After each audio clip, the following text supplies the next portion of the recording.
നവാഗതനായി Jithin K Jose സംവിധാനം ചെയ്യുന്ന ചിത്രത്തിലാണ് മമ്മൂട്ടി ഇപ്പോൾ അഭിനയിക്കുന്നത്. നാഗർകോവിലിൽ ചിത്രീകരണം പുരോഗമിക്കുന്ന സിനിമയുടെ സെറ്റിലേക്ക് ഇന്നലെയാണ് മെഗാസ്റ്റാർ എത്തിച്ചേർന്നത്. സെപ്റ്റംബർ 25-ന് ചിത്രീകരണം ആരംഭിച്ച സിനിമ നാഗർകോവിലിൽ 1 മാസത്തോളം ഷെഡ്യൂൾ ചെയ്തിട്ടുണ്ട്.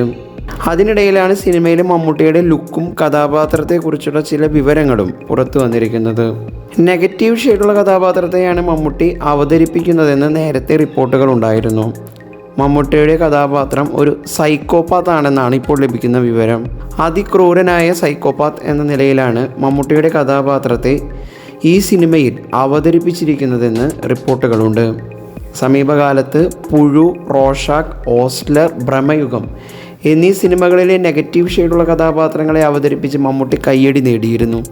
ഇക്കൂട്ടത്തിലേക്കാണ് ജിതിൻ കെ ജോസ് സിനിമയിലെ കഥാപാത്രത്തിൻ്റെയും വരവ്.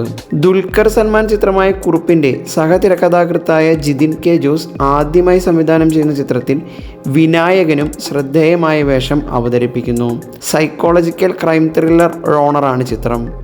പോലീസ് വേഷത്തിലാണ് വിനായകൻ എത്തുക. മമ്മൂട്ടി കമ്പനി നിർമ്മിക്കുന്ന 7ാമത്തെ ചിത്രം കൂടിയാണിത്. ജോമോൻ ടി ജോണാണ് ഛായാഗ്രഹണം. സുഷിൻ ശ്യാം സംഗീത സംവിധാനം നിർവഹിക്കും. ഇന്നലെ മമ്മൂട്ടി നാഗർകോവിലിലെ സെറ്റിലെത്തിയപ്പോൾ പകർത്തിയ ചിത്രം സോഷ്യൽ മീഡിയയിൽ വൈറലാണ്. മുടി പിന്നിലേക്ക് ചീകിയൊതുക്കി വളരെ വ്യത്യസ്തമായ ലുക്കിലാണ് മമ്മൂട്ടിയെ ഈ ചിത്രത്തിൽ കാണുന്നത്. സിനിമയിലെ ലുക്ക് തന്നെയാണ് ഇതെന്നാണ് സൂചന. ഈ സിനിമയ്ക്ക് വേണ്ടിയാണ് മമ്മൂട്ടി ഈ അടുത്ത് താടിയെടുത്തത്.